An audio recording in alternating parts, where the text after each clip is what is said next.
நற்செய்தி வாசகம். இப்பொழுது இலாசர் ஆறுதல் பெறுகிறார், நீயோ மிகுந்த வேதனைப்படுகிறாய். லூக்கா எழுதிய தூய நற்செய்தியிலிருந்து வாசகம். அதிகாரம் 16, இறை வார்த்தை 19 முதல் 31 முடிய. அக்காலத்தில் இயேசு பரிசேயரை நோக்கி கூறியது. செல்வர் ஒருவர் இருந்தார். அவர் விலையுயர்ந்த மெல்லிய செந்நிற ஆடை அணிந்து நாள்தோறும் விருந்துண்டு இன்புற்றிருந்தார். இலாசர் என்னும் பெயர் கொண்ட ஏழை ஒருவரும் இருந்தார். அவர் உடல் முழுவதும் புண்ணாய் இருந்தது. அவர் அச்செல்வருடைய வீட்டு வாயில் அருகே கிடந்தார். அவர் செல்வருடைய மேசையிலிருந்து விழும் துண்டுகளால் தம் பசியாற்ற விரும்பினார். நாய்கள் வந்து அவர் புண்களை நக்கும். அந்த ஏழை இறந்தார். வானதூதர்கள் அவரை ஆபிரகாமின் மடியில் கொண்டு போய் சேர்த்தார்கள்.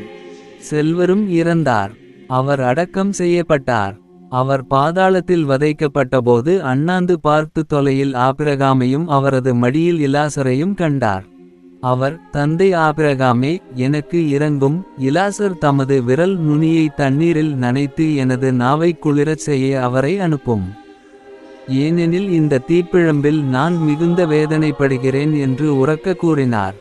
அதற்கு ஆபிரகாம், மகனே, நீ உன் வாழ்நாளில் நலன்களையே பெற்றாய், அதே வேளையில் இலாசர் இன்னல்களையே அடைந்தார். அதை நினைத்துக்கொள். இப்பொழுது அவர் இங்கே ஆறுதல் பெறுகிறார், நீயோ மிகுந்த வேதனைப்படுகிறாய். அன்றியும் எங்களுக்கும் உங்களுக்கும் இடையே பெரும் பிளவு ஒன்று உள்ளது. ஆகையால் இங்கிருந்து ஒருவர் உங்களிடம் வர விரும்பினாலும் கடந்து வர இயலாது. அங்கிருந்து நீங்கள் எங்களிடம் கடந்து வரவும் இயலாது என்றார். அவர், அப்படியானால் தந்தையே, அவரை என் தந்தை வீட்டுக்கு அனுப்புமாறு உம்மிடம் வேண்டுகிறேன். எனக்கு 5 சகோதரர்கள் உண்டு. அவர்களும் வேதனை மிகுந்த இந்த இடத்திற்கு வராதவாறு அவர் அவர்களை எச்சரிக்கலாமே என்றார். அதற்கு ஆபிரகாம், மோசேயும் இறைவாக்கினர்களும் அவர்களுக்கு உண்டு. அவர்களுக்கு செவிசாய்க்கட்டும் என்றார்.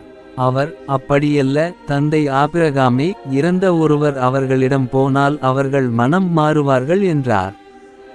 ஆபிரகாம், அவர்கள் மோசேக்கும் இறைவாக்கினருக்கும் செவி சாய்க்காவிட்டால் இறந்த ஒருவர் உயிர்த்தெழுந்து அவர்களிடம் போனாலும் நம்ப மாட்டார்கள் என்றார். இது ஆண்டவரின் அருள்வாக்கு.